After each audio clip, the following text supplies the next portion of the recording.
Și dacă șeful de la Blackwater a spus chestia asta, înseamnă că lucrurile sunt foarte serioase și acolo cineva a făcut o foarte mare greșeală.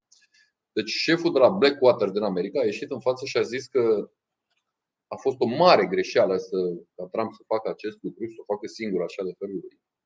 Pentru că în momentul în care ăștia l-au omorât pe ăla din Iran, se întâmplă ce se întâmplă acolo, se pare că s-a spart o mare gaură cu șerpi. Așa s-a exprimat omul ăsta.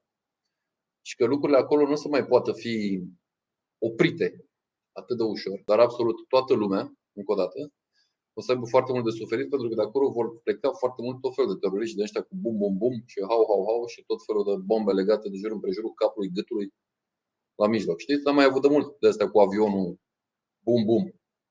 Da? Și n-am mai avut cu autobuzul bum, bum. În Nisa, ați înțeles ce vă spun? Și dacă șeful de la Blackwater a spus chestia asta, înseamnă că lucrurile sunt foarte serioase și acolo cineva a făcut o foarte mare greșeală.